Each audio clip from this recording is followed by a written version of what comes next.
Assalamualaikum warahmatullahi wabarakatuh. Perkenalkan, nama saya Vija Jaka Kusuma.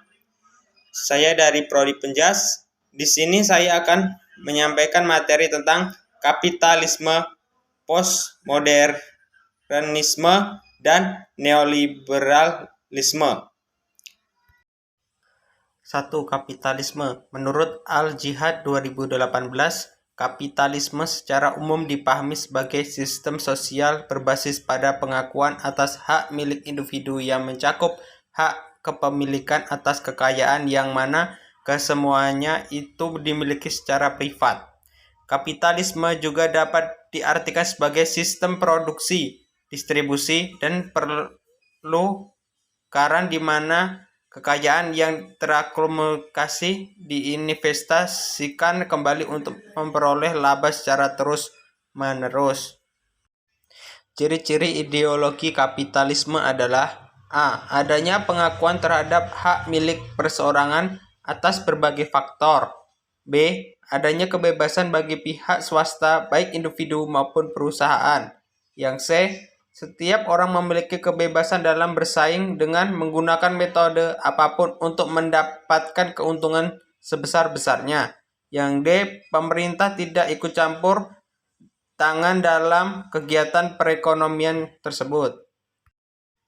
Kelebihan kapitalisme: A. Cenderung lebih efisien dalam memanfaatkan berbagai sumber daya dan distribusi barang. Yang B. Masyarakat menjadi lebih kreatif karena adanya keinginan untuk memperbaiki diri agar bisa bersaing. Yang C. Pertumbuhan ekonomi semakin pesat karena adanya kompetisi pasar. Yang kedua, postmodernisme. Postmodernisme ialah paham yang berkembang setelah era modern. Dengan modernismenya, postmodernisme bukanlah paham tunggal sebuah teori, namun justru menghargai teori-teori yang bertebaran dan sulit dicari titik temu, yang memberikan arti postmodernisme sebagai kelanjutan dari modernisme. Postmodernisme adalah gerakan untuk melawan bahkan menolak arus utama modernisme. Ada pula yang menganggapnya sebagai anti-modernisme dan anti-positivisme. Kekurangan kapitalisme: A. Tumbuhnya pasar persaingan tidak sempurna dan pasar persaingan monopolistik. B. Persaingan antar bisnis sering menimbulkan konflik dan ketidakadilan di mana hanya pengusaha bermodal besar yang menjadi penguasa pasar. Yang C. Sistem kapitalis membuat perekonomian hanya berorientasi pada uang saja, sehingga para pengusaha menjadi materialistik. Asas-asas postmodernisme antara lain: al-panaifan terhadap konversilaan suatu pemikiran atau totalisme.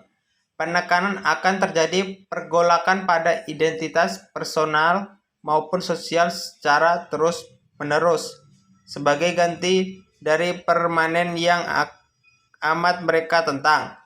Yang C. Pengingkaran akan setiap eksentrasi objektif dan kritikan tajam atas setiap epistemologi. 3. Neoliberalisme. Menurut KBBI, neoliberalisme adalah aliran politik ekonomi yang muncul setelah Perang Dunia I, ditandai dengan tekanan Barat pada segi positif ekonomi pasar bebas, disertai dengan usaha penekanan campur tangan pemerintah dan konsentrasi kekuasaan swasta terhadap perekonomian. Sedangkan menurut Harvey 2005, neoliberalisme merupakan proyek politik sebagai obat penawar terhadap ancaman yang dihadapi oleh tatanan sosial kapitalisme dan penyakit yang dideritanya. Akibat negara tidak memiliki wewenang apapun untuk mengontrol dan mencampuri pasar bebas. Itu saja yang bisa saya sampaikan. Lebih kurangnya saya mohon maaf. Kepada Allah saya mohon ampun. Saya akhiri. Wassalamualaikum warahmatullahi wabarakatuh.